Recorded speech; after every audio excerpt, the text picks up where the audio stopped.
Hello, good morning. My name's Alexis. I have a very chaotic video today. I haven't made one for a while. It's because I've been intensely reading again, trying to learn more things and continue my mental growth. Most people personally know me and know I've been doing this for a lot of years, which is why I make these videos.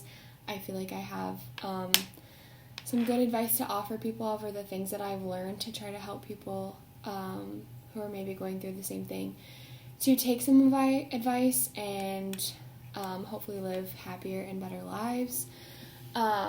So bear with me if you're watching today. It's probably going to be long because I kind of have a lot to say.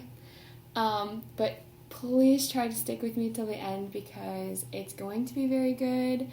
I might hurt some people's feelings, so what I want you to do is try to take notes during it, and if something that I say triggers you to get kind of mad, take note of that because that's probably because what I'm saying is something that you're going through, but it's something that you feel shame about, so instead of saying, wow, that's me, I need to do that, a lot of times we use the shame that we feel about our insecurities to get mad instead of saying, hey, that's a soft spot, that's a vulnerability to me.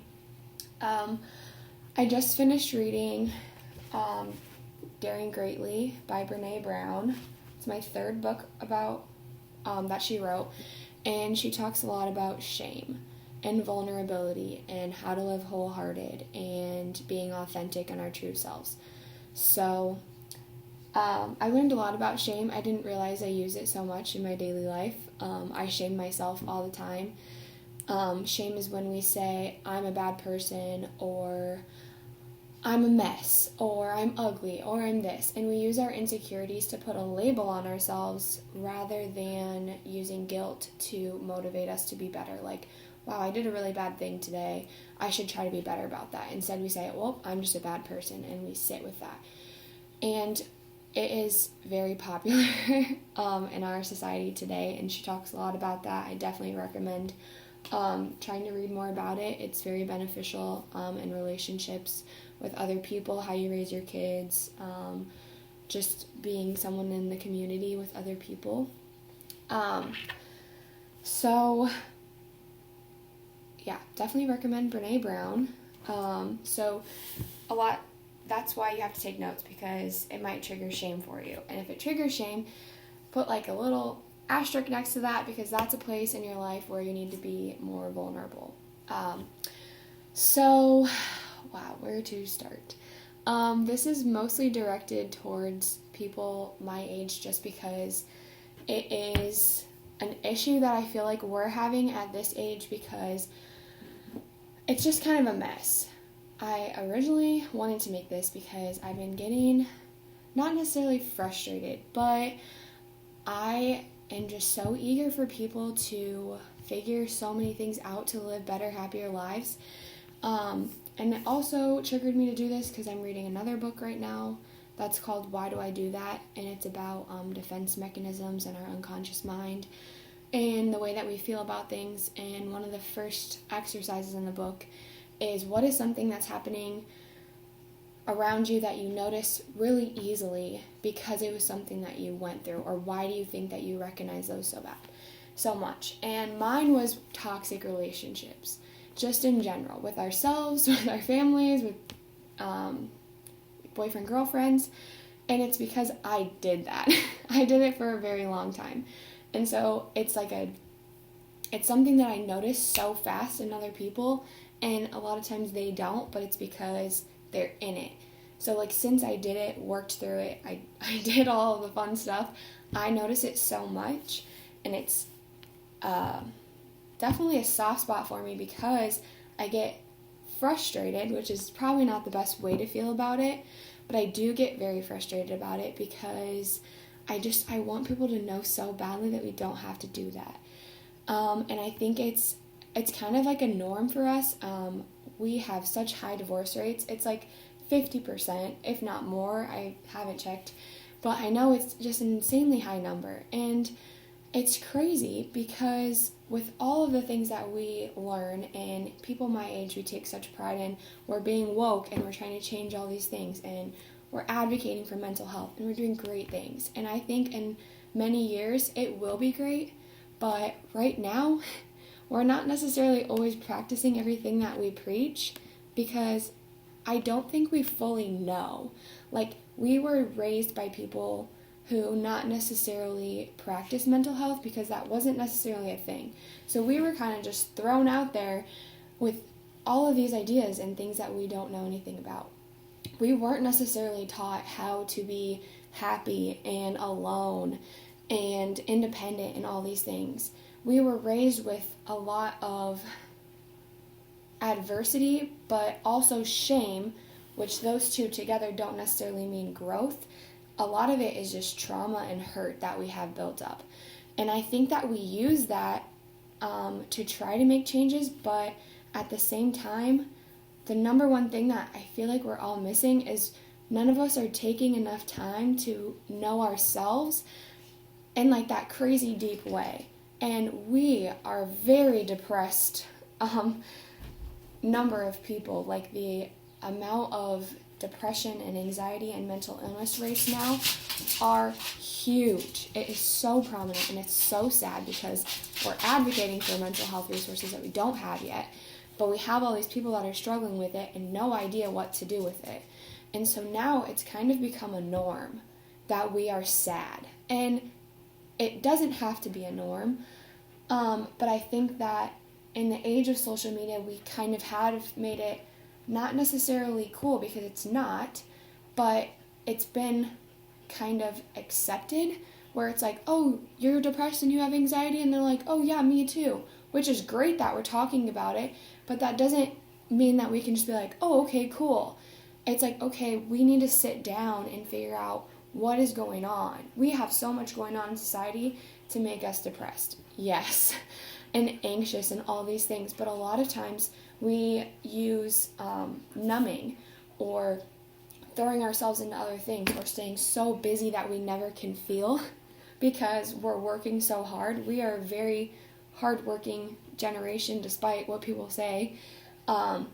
We work crazy hard. I know people with multiple jobs all the time. I did it for years, and it's exhausting, and we spend so much of our time exhausted and numbing with social media for hours, Netflix for hours, and drinking, smoking, doing whatever it is to not have to sit and face those feelings.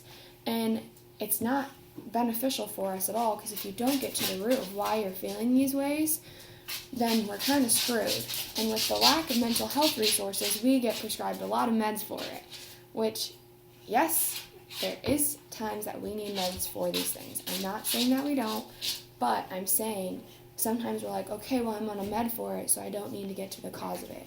But a lot of times, if you really try to figure out why you are the way that you are, also trying to study like your childhood, because a lot of the things that we feel and know and the way that we are wired is related to the way that we were raised and our parents. I read a book that is about this, about how your parents' trauma, the way that you were raised, and like your grandparents, certain traumas can turn on certain DNA traits in us. So stress and trauma can trigger certain traits to turn on in us, like depression and things like that. So that makes, when you're just born into that, so you just have I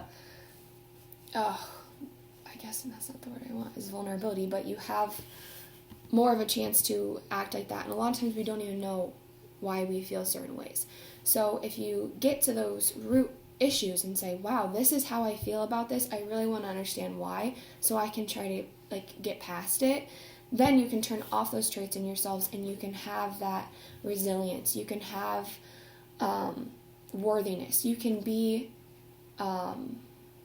confident and have all these positive feelings. And then what you actually do is you flip those traits back into your DNA, so you turn them back off so that you have more positive traits in your DNA, and then you can bring those on to your kids. Yay! We can stop the curse. We can break the chain. And so I think that we just need to sit with ourselves and do so much stuff. And it's hard because at the same time, we are watching all these movies and being told by people older than us that got married at 20 years old, and that was just the norm. You start having kids, you're doing all these things. But nowadays we have people, I'm 22, and there's been like 100 times in my life where I'm like, wow, I'm supposed to be engaged. I'm supposed to be doing all these things because that's the age that everybody does it. You go to high school, you meet your person in college, you fall in love, you have kids, whatever. That's like what we're kind of taught. But now things are changing so much that what we really should be doing with how long we live, especially nowadays, we should take those couple years to ourselves to figure out who we are as people. Why am I the way that I am? How can I be a better person? How can I be happy and at peace? So that I can be a better person for myself, but then also for others. And then your relationships are going to flourish. And then maybe we won't have 50% of divorce rates. And it bothers me because most of our media and all of our amazing romantic movies on Netflix are telling us that same thing, that you're supposed to be chasing that person, or when your boyfriend or girlfriend gets mad at you and you guys break up, you're supposed to chase them. But why? Why would you do? You don't always have to. And I see it all the time, and I get it because I did it, but we're doing that because we're so scared to be alone. We are a generation that is terrified to be alone. That's why we are on social media every single time we're sitting bored. What do you do when you're bored? You sit on social media, and it numbs those feelings of being alone because we don't even know how to do it. We don't know how to feel it. We get confused. We're sitting there and then we're just like, what am I supposed to do? You're supposed to sit with yourself. You're supposed to figure out how to be comfortable with yourself. And we're so scared to do that the thing that social media does is we learn so much about other people, and we sit and we compare and we pick out their flaws and we do all those things because it makes us feel more comfortable because we're not comfortable with ourselves. So when we're paying attention to other people's lives and nitpicking and doing all those things, we feel more secure because we're not secure with ourselves when we're alone, which is very bad. We just need to, and I hate saying that, but we just need to be alone. And if you're in a crappy relationship, we've made them so normal that all these awful things happen in our relationships, but they're really not supposed to be. We're not supposed to be surrounded by crappy people all the time. It's lonely, I get it, but once you get past that loneliness, you get to like this crazy amount of peace and happiness that you should feel anyways. Leave the crappy person that you're with. You don't have to feel like crap. You don't have to be with someone. You can be happy all by yourself, and then eventually that energy that you're putting out, someone will match, and then you're with someone that actually makes you feel good. We need to stop normalizing being sad and being in these crappy relationships. And it's hard and it's awful because facing yourself is terrifying. It is scary and it's awful. But we can't know other people more than ourselves. You can't know your partner, and that's what we do too. We know so much about the people we're around, and you could sit there and be like, oh, I know exactly why they do that. Because you love this person and you analyze them and you want what's best for them, so you try to figure out why they do what they do so that when they act out or they're hurt or they're sad, you know them so well that you know how to be empathetic to them. You know how to make them feel better because you know why they do what they do. And we're so good at it with other people. We can see our best friend and be like, oh, well, I know how they were raised. So they have that trait because that's how they were raised. And so now they kind of sometimes get mad at me, and that's just one of the personality traits, so I know how to respond. Why don't we do that to ourselves? You know how you were raised, but we're scared. So we have to start knowing ourselves more than other people. And that way, you're not so nitpicky at other people, because that's a lot of times while we talk crap about people or we judge other people or we have all of these shame triggers when you're scrolling, and then you get mad and you're like, oh, well, I don't like that girl. Why don't you like them? Is it because they're doing something that you wish you could do? And that's usually what it is.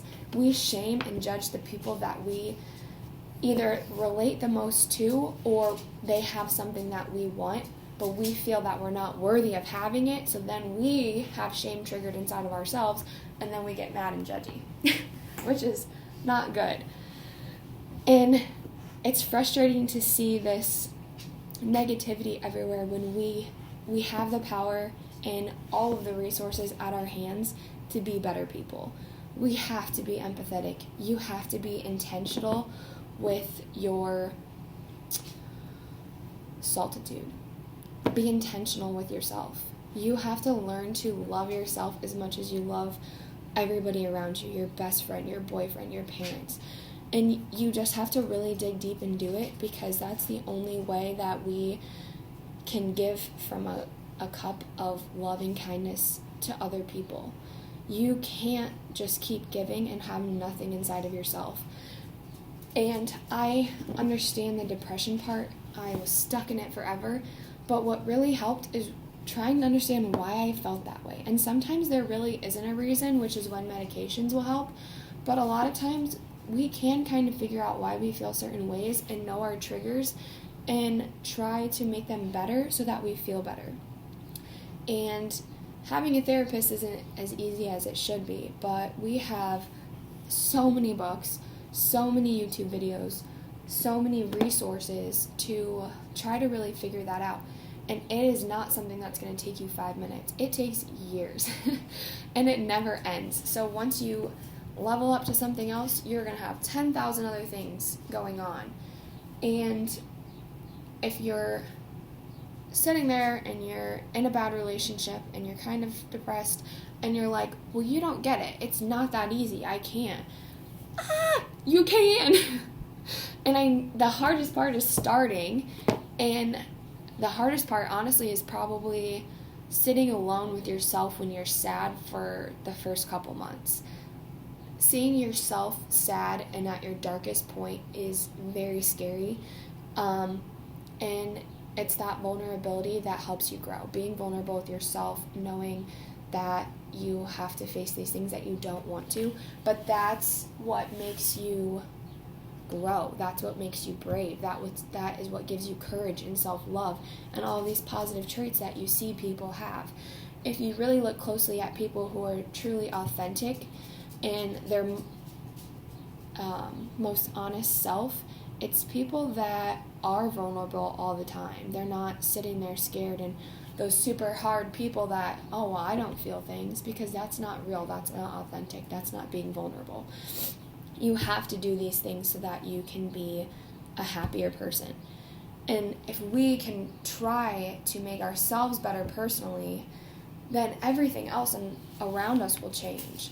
Your relationships with your friends are going to change. You're going to stop getting mad at people all the time, because you're going to have everything that you need inside of yourself. So you don't get mad at other people for not meeting up to your standards, because you have it inside of yourself. And then your relationships will get simpler, because you're not begging someone for something that you can give to yourself. You don't need them to love you. If they don't beg them to. They're not going to. You're clinging to that because you don't have it inside yourself. So you just grab onto it any chance you get, and that's what we do. A lot of times it's like frowned upon to not have someone. Trust me, I'm pretty sure I'm the only single person, I guess not, but pretty close in like my family, and I'm always like the only single person that functions. But I love it because I'd rather be single than trying to throw myself into something that is not suitable for me emotionally. And that's what we have to get to, because I really don't want to see all these toxic relationships anymore. It hurts my entire soul. I just want to like grab people and shake them and say, oh my gosh, you don't have to feel this way anymore. And I know it's easier said than done, but if it takes you 3 years out of the span of, 80 years that you're going to live, God forbid, it's worth it to be happy. And I sit and I watch people just kind of roll through life, and we're just numbing it along, and we're just going. But what purpose do you have? You have to have purpose and love in yourself, and just be happy and joyful. And that doesn't mean you're happy all the time, because that's impossible. You're going to have crappy days. I have crappy days. But usually that means that there's something going on, or maybe you're just tired. I don't know what book it was that I was reading lately, but it's also another thing that we struggle with is we measure our success by how much we're doing. And so we tend to be exhausted all the time because we're like, well, the more that I'm doing, the more successful I am, the more I'm getting done. But you can run circles all day and not get anything done. You're just destroying yourself and making yourself exhausted. But if it's not bringing you purpose or peace, then it's not necessarily that successful. You have to take that time to yourself. You have to stop giving from an empty cup. And if that means getting rid of people in your life, then you have to do it. And it'll be awful and it'll be hard. And if you're sad and lonely and you need someone to talk to because you're trying to get rid of toxic people, you can talk to me. I'll help you, because I felt that way. And it just is something that you just do. And you get through it one day at a time, and you read lots of books, and you try to feel better, and eventually one day you wake up and you're like, wow, I did it.